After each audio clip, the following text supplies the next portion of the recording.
اللهم صل على محمد وآل محمد. اللهم صل على محمد وآل محمد. اللهم صل على أعوذ بالله من الشيطان اللعين الرجيم. بسم الله الرحمن الرحيم. الحمد لله ذا المن والإحسان وذي العز والسلطان الذي خلق الإنسان وعلمه البيان. والحمد لله الذي نور قلوبنا بولاية محمد وآل محمد. اللهم صل على محمد وآل محمد. صلى الله على بريته وعلى الأصفياء من عطرته. أما بعد فقد كان من فضل الله على الأنام أن أغناهم عن الحرام عن الحرام. وصلى الله على محمد وآله الطيبين الطاهرين. ولعنة الله على أعدائهم من الآن إلى قيام يوم الدين. آمين يا رب العالمين. أما بعد فقد قال الله تبارك وتعالى في محكم كتابه المبين وهو أصدق الصادقين وقوله الحق. بسم الله الرحمن الرحيم. من يعظم شعائر الله فإنها من تقوى القلوب. صدق الله العلي العظيم وصدق رسوله النبی الکریم. سامعین کرام، ناظرین محترم، السلام علیکم ورحمۃ اللہ وبرکاتہ. جنت البقیع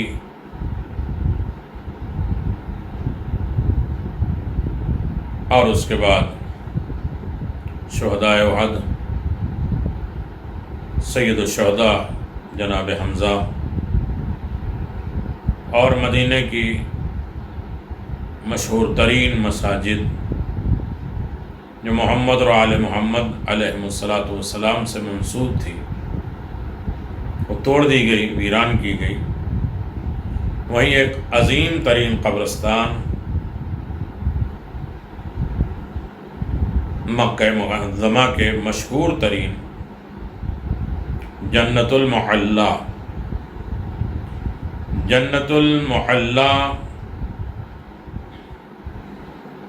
محلہ کے معنی ہے بلند. شہر مکہ معظمہ کا وہ حصہ جو بیت اللہ سے شمال کی طرف واقع ہے، اور جس میں بیت اللہ سے لگا کوئی بھی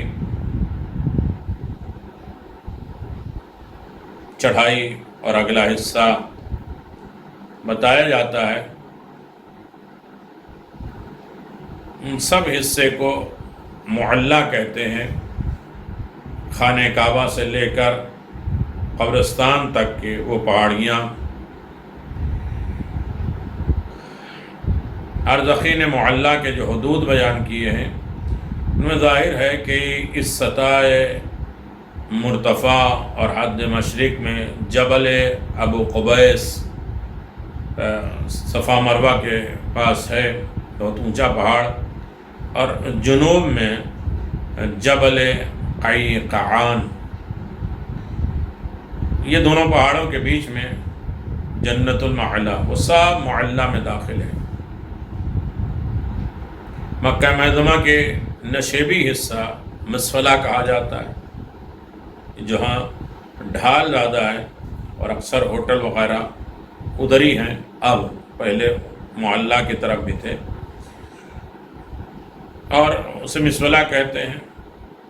حج کے بعد جب طواف زیارت میں مینا سے انسان آتا ہے اور مکہ معظمہ آتا ہے تو اس راستے سے جو چل کے آتے ہیں وہ سب جنت المحلہ یا محلہ کی طرف چلے آتے ہیں.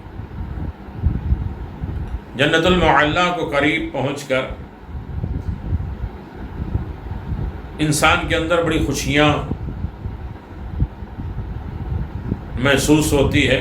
مکہ معظمہ کے مشہور قبرستان جنت المعلیٰ اس بلند حصے میں واقع ہے کہ اب معلیٰ کا لفظ مخصوص اسی کے لیے استعمال ہونے لگا، وہی قبرستان اسے کہتے ہیں جنت المعلیٰ۔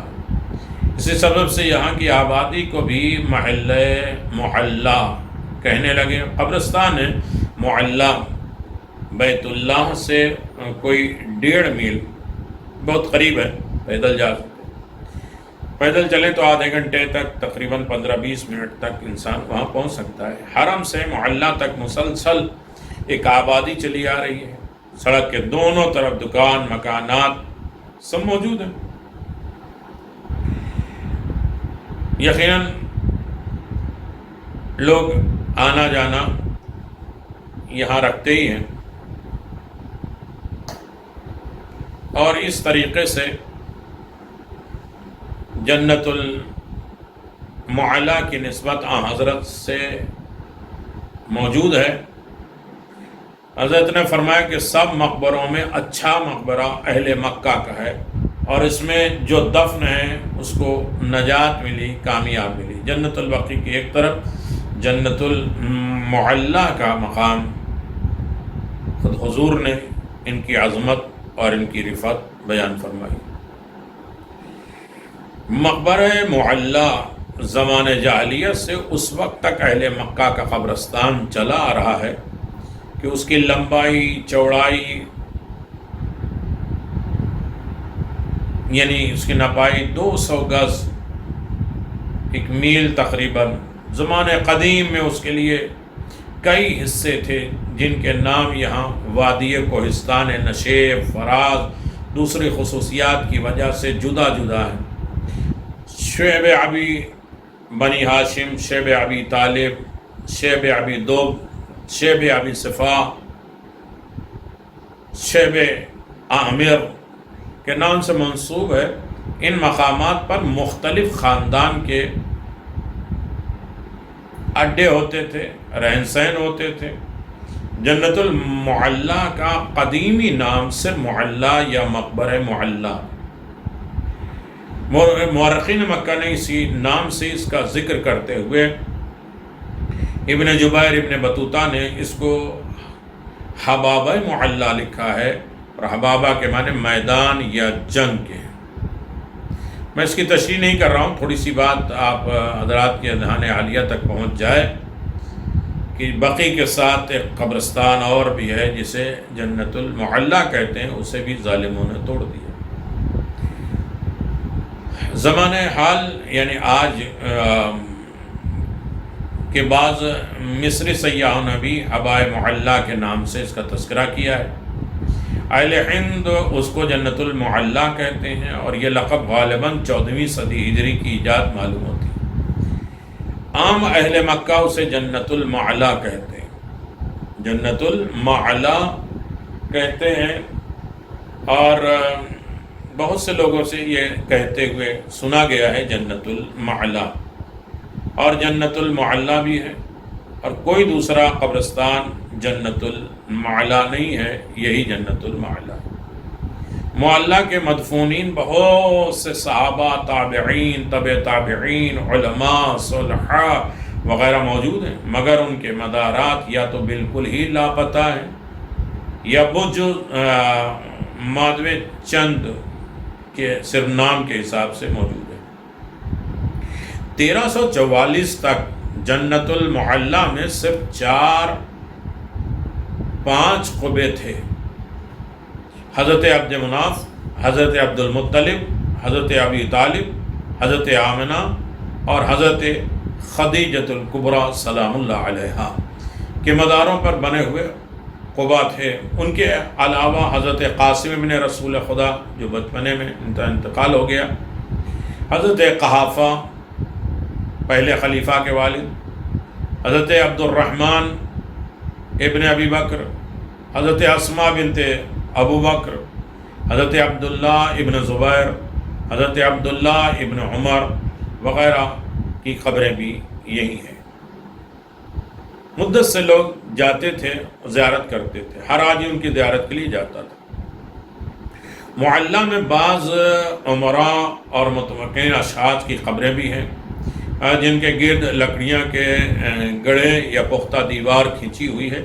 مکہ معظمہ میں عموماً مستطیل شکل کی قبریں، لمبی قبریں بنائی ہیں جن میں پتھر کی 2 بڑی سیل اور لمبائی میں 2 چوڑائی سرانے پائنتی جما دی گئی ہیں اور ایک چھوٹا سا پتھر سرانے کھڑا کر دیا ہے۔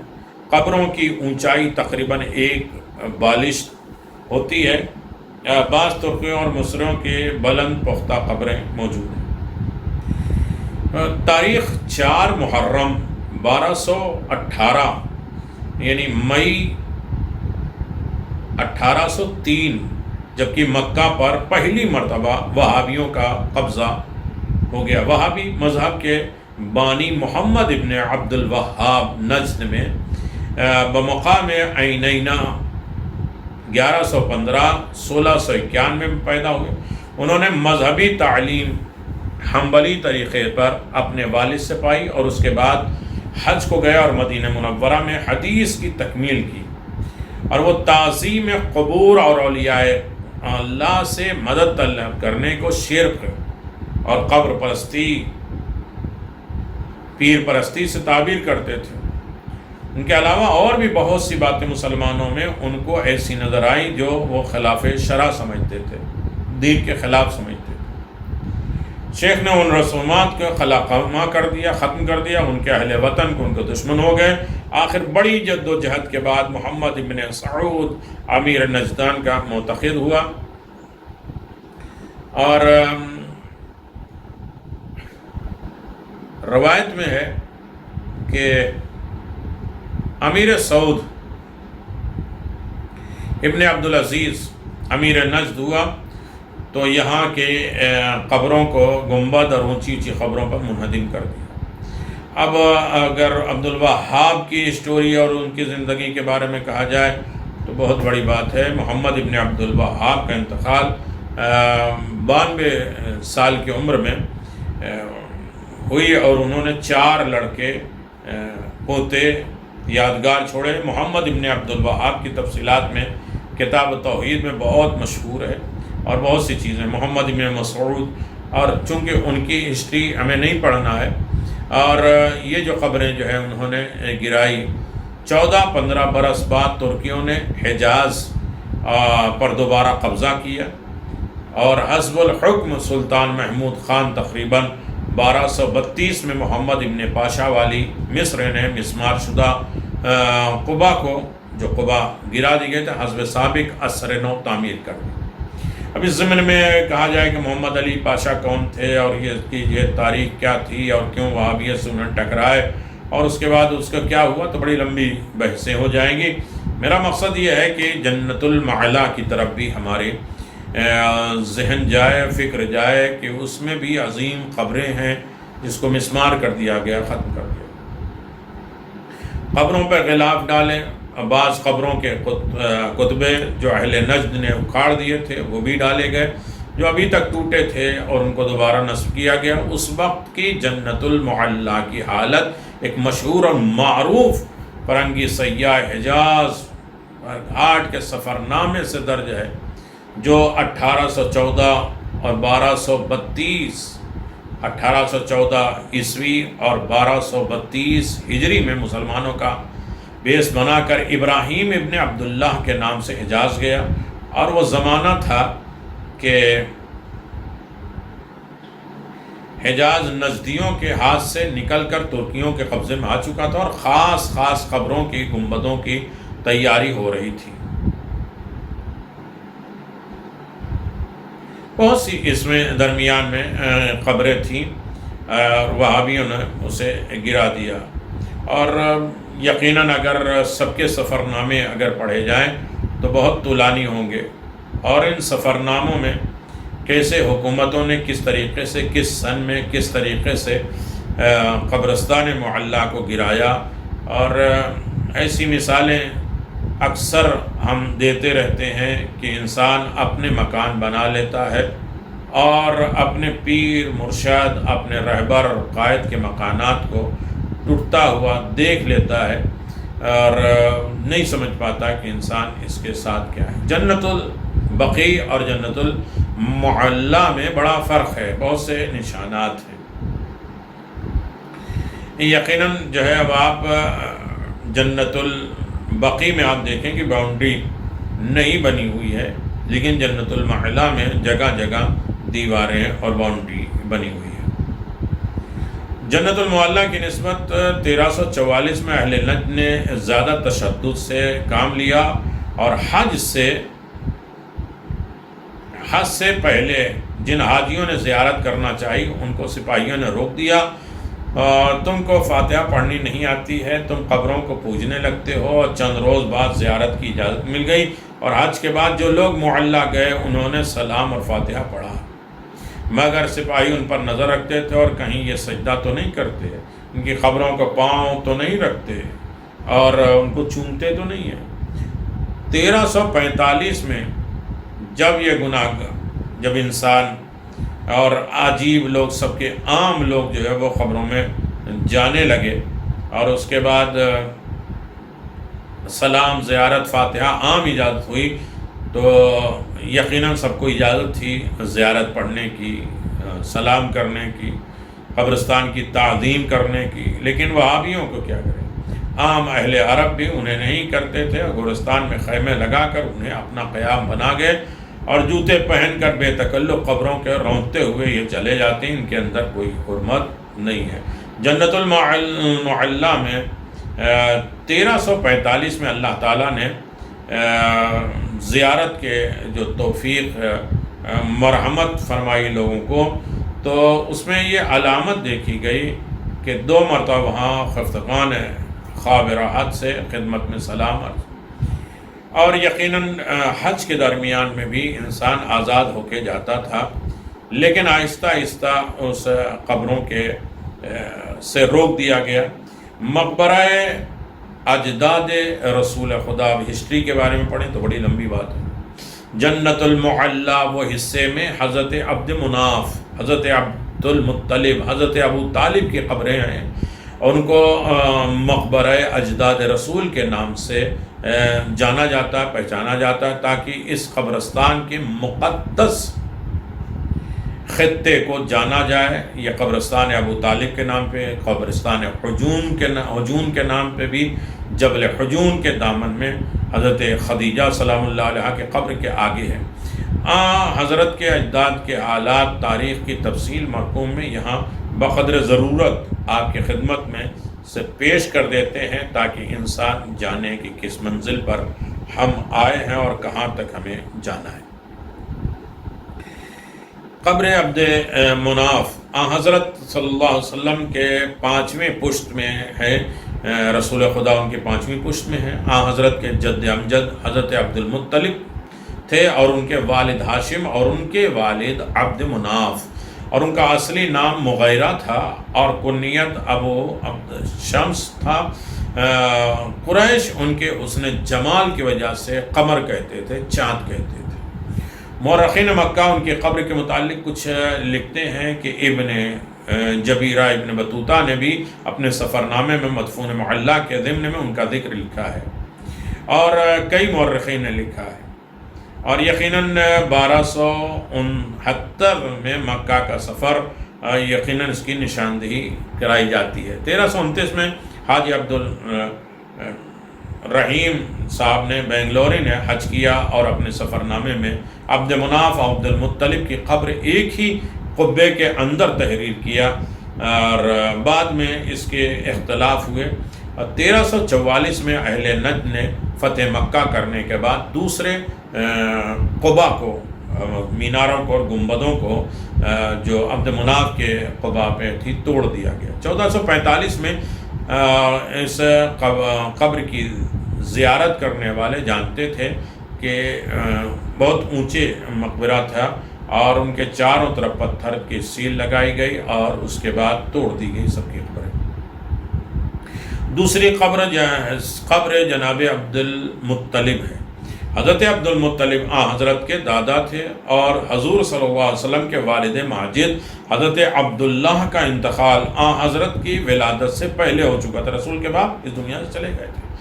عبد المطلب نے حضرت محمد صلی اللہ علیہ وسلم اور ولادت کے 7ویں روز قربانی کر کے قریش کی دعوت کی، اور حضرت کی عمر جس وقت 6 سال کی تھی، آپ کے والدہ ماجدہ حضرت آمنہ بھی اس دنیا سے رخصت ہو گئیں، اور اب حضرت کی پرورش بالکلیہ حضرت عبد المطلب کے ذمے آ گئی، یہاں تک کہ جب حضرت کا سن شریف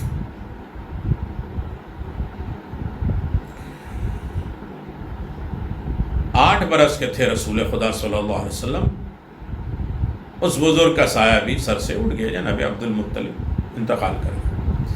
حضرت عبد المطلب کی تجارت کیا کرتے تھے، قریش کے سردار تھے، کعبے کے متولی تھے، زمزم کا انکشاف کرنے والا، زمزم بند ہو گیا تھا، دوبارہ اسے کھولا، حجر اسود کی برآمدی، یہ حجر اسود پہاڑ میں چلا گیا تھا، اس کی جو ہے وہ تلاش کیا، اور اس کے بعد اس کو نکالا، انہیں زمانے تولیت میں لائے اور انہیں لگایا۔ حضرت عبد المطلب کی عمر 120 برس کی تھی۔ مورخین مکہ آپ کی قبر کے متعلق بالکل خاموش ہیں، قدیم سیاحوں نے بھی اس کا کچھ ذکر نہیں کیا، البتہ زمان حال کے سیاح جنت المعلا کے مدارات میں اس کا بھی شمار ہوتے ہیں۔ جناب عبد المطلب نے بہت کارنامے کیے، کعبے کی حفاظت، آپ کا توکل، بھروسہ، ابرہ کے لشکر کو مسمار کرانا، اور خود خانہ کعبہ کا جو طواف 70 مرتبہ یا 700 مرتبہ ہوتا تھا، اس کو 7 شوط کو طواف قرار دیا۔ 1344 میں یہ قبا منہدم ہو چکا، اور 1345 میں جبل حجون کے دامن میں ایک قبر کی زیارت جناب عبد المطلب کی جاتی تھی، اور اس پر کچھ لکھا ہوا تھا، پتھر کے 4 سلیسیں کی طرف سے لمبی تھی۔ عبد المطلب کے وفات کے وقت حضرت کا سن 10 سال کا تھا یا 8 سال کا، بہت سے اختلاف اس میں پائے جاتے ہیں، لیکن بہت بڑا مرتبہ جناب عبد المطلب کا ہے۔ جناب عبد المطلب کعبے سے ظالموں کو اکھاڑ کر پھینک دیا۔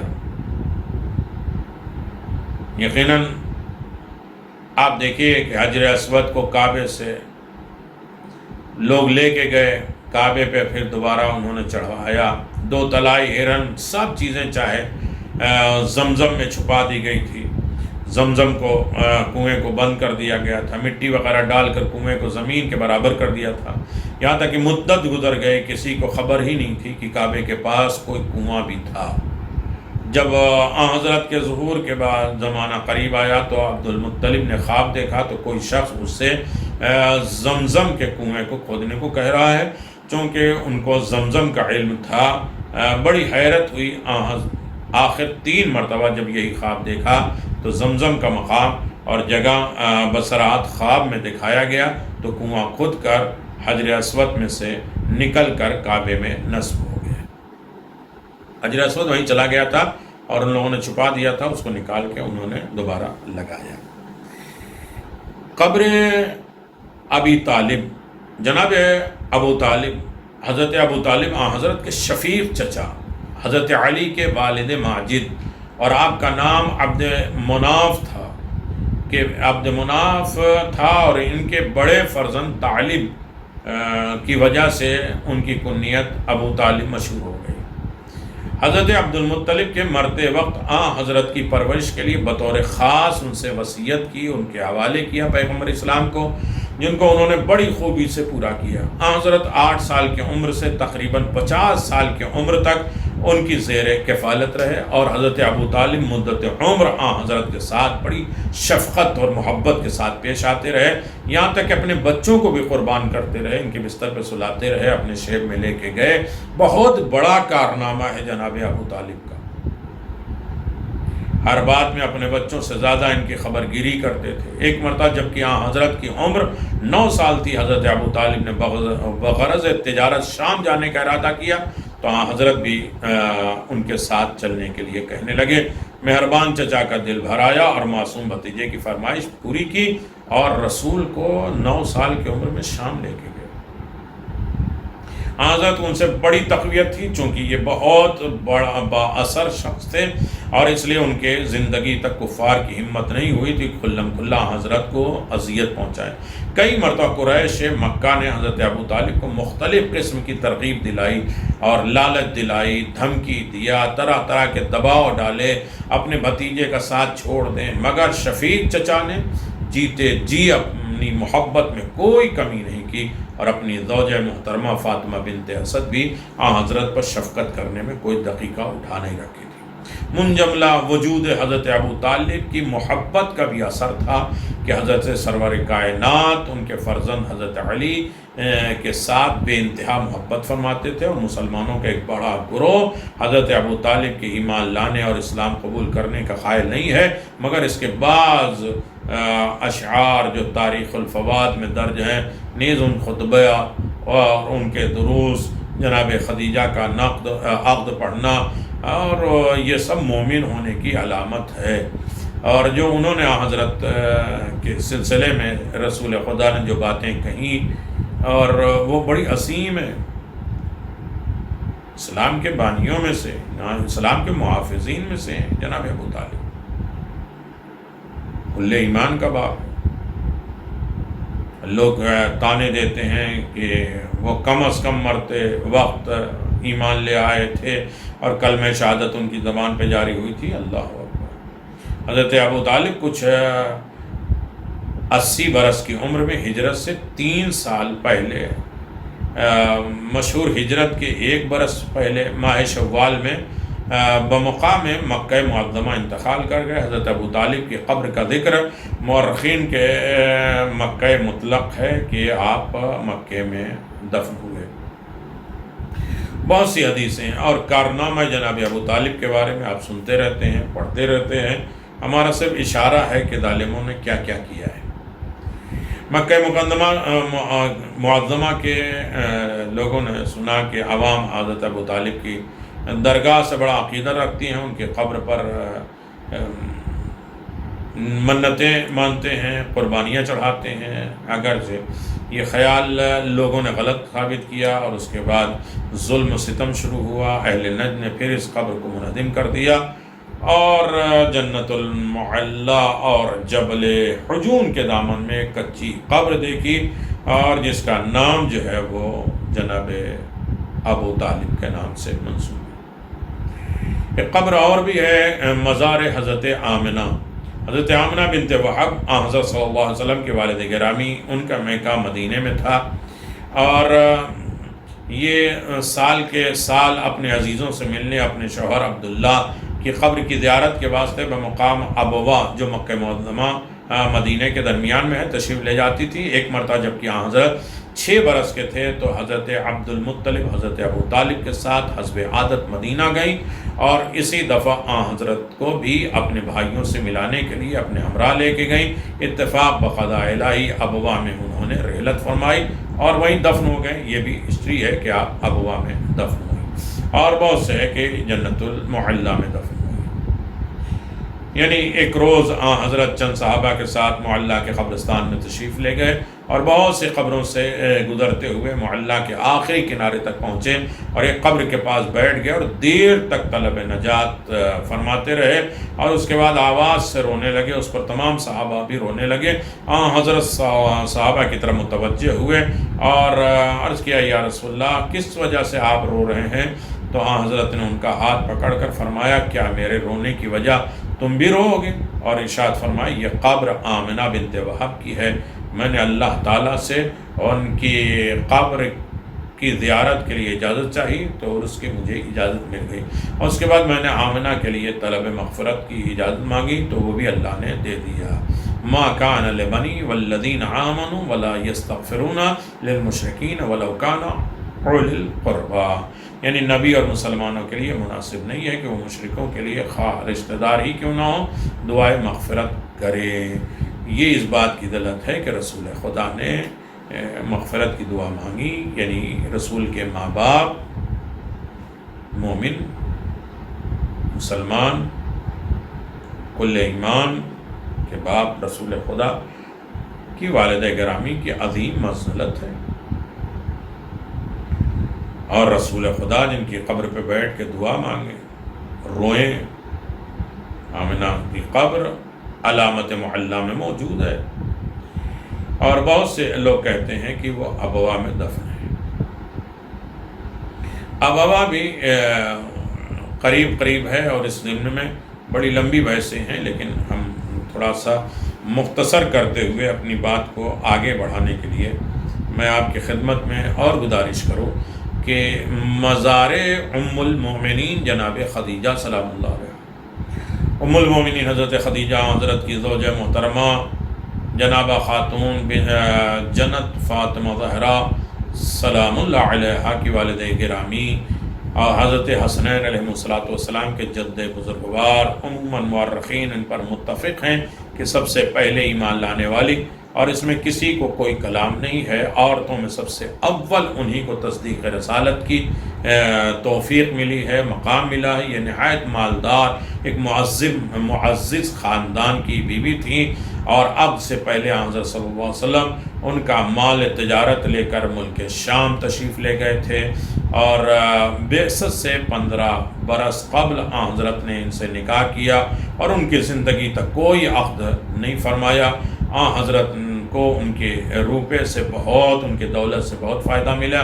ان کے اکثر بھی قریش مکہ بھی تھے، سوائے حضرت ابراہیم کے حضرت کے باقی تمام اولادیں آپ کے بطن مطہر سے تھیں۔ بالاختلاف ہجرت سے 3 سال قبل یا 1 سال پیشتر جناب خدیجہ 68 برس کی عمر میں وفات پا گئیں، اور مقبرہ معلیٰ میں اسی حصے میں شیب بنی ہاشم میں کہلاتے ہیں انہیں دفن کیا گیا۔ جناب خدیجہ سلام اللہ علیہ کے لیے رسول خدا نے فخر کیا، جن کے انتقال کے بعد 1 سال غم منایا۔ جناب ابو طالب جناب خدیجہ عام الحزن قرار دیا کہ خدیجہ نے اس وقت میری تصدیق کی جب ہم میں جو لوگ جھٹلا رہے تھے، اس وقت میری مدد کی جب لوگ مجھے غریب فقیر سمجھتے تھے، اس وقت جو ہے مجھے اولاد دی جب مجھے لوگ ابتر کہہ رہے ہیں۔ بہت بڑا مقام ہے جناب خدیجہ سلام اللہ علیہ کا، اور اس ضمن میں بہت سی باتیں ہیں کہ میں آپ کی خدمت میں کیسے گزارش کروں۔ ایک چھٹے قبر مزار حضرت قاسم ابن رسول خدا صلی اللہ علیہ وسلم، جناب رسول خدا کے فرزند جناب قاسم حضرت خدیجہ کے بطن مطہر مکہ معظمہ میں قبل بعثت پیدا ہوئے تھے، اور انہی کے نام پہ حضرت صلی اللہ علیہ وسلم کو ابو القاسم کہا جاتا ہے۔ ان کی وفات زمانے شیرخانگی میں ہوئی تھی، بچپنے میں ہو گئی تھی، اور مکہ ان کے مدفن کی جگہ ہے۔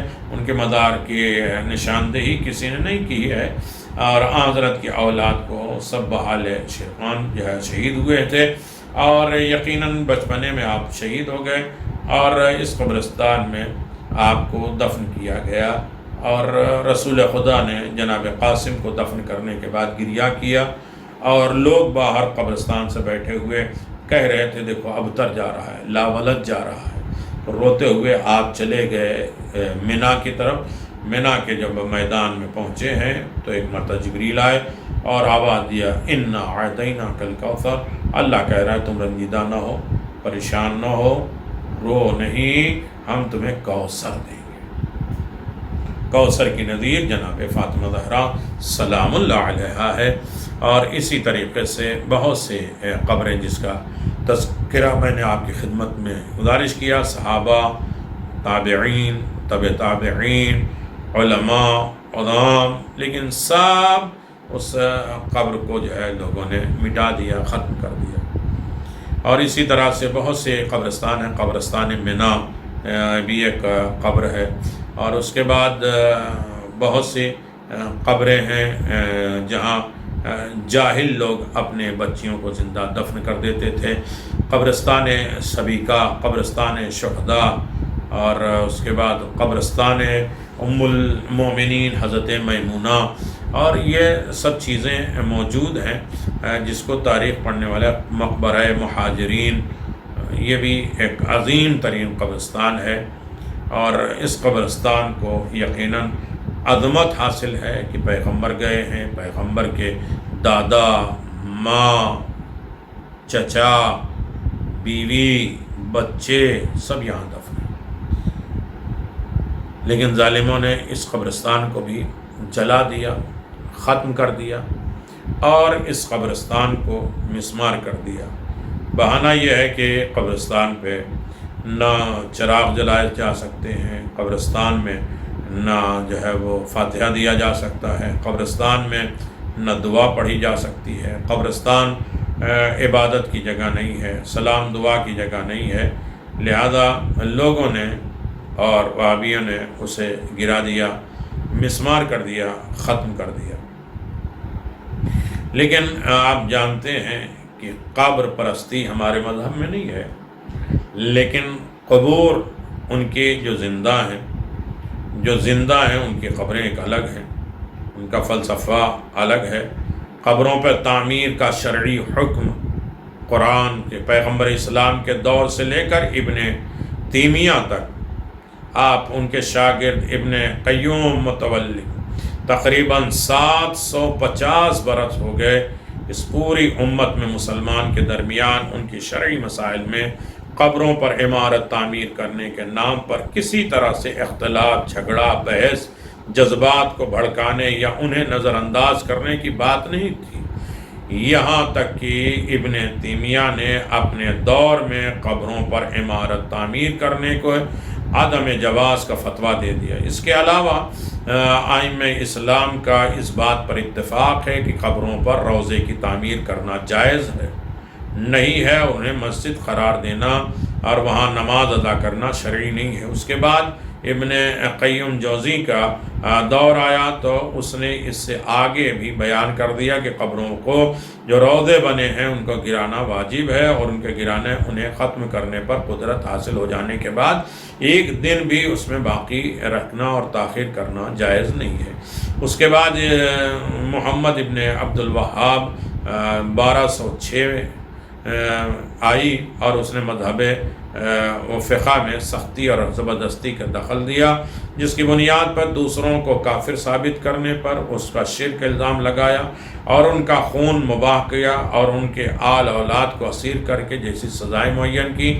ہر اس شخص کے لیے جو اس کی نظر میں تکفیر کے اسباب میں سے ہے کسی سبب کا مرتکب ہوتا تھا، یہاں تک کہ اس نے یہ سزائیں ان افراد تک کے لیے بھی معین کی جو دوسروں کو کافر قرار دینے کے لیے نظریہ اور ذرہ برابر بھی اس کی مخالفت نہیں کرتے تھے۔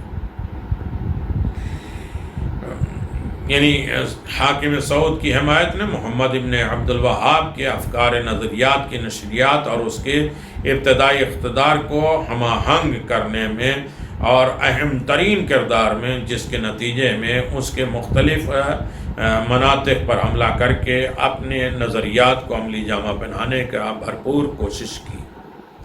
اس وقت سے لے کر آج تک قبروں پر روضے تعمیر کرنے کا مسئلہ وہابیوں کی جانب سے تمام مسلمانوں پر طنز اور تشنیع کے لیے سب سے نمایاں اور اہم سبب بن گیا ہے۔ قبروں پر عمارتوں کی تعمیر کے نظریے کی مخالفت کو ایسی تلوار قرار دیا ہے کہ جو کفر اور شرک کا اتہام ثابت کرنے کے لیے استعمال ہوتی ہے۔ اس کے نتیجے میں مسلمانوں میں شدید اختلاف پیدا ہوا اور اتحاد اور اسلامی جیسی عظیم نعمت خطرے میں آ گئی ہے۔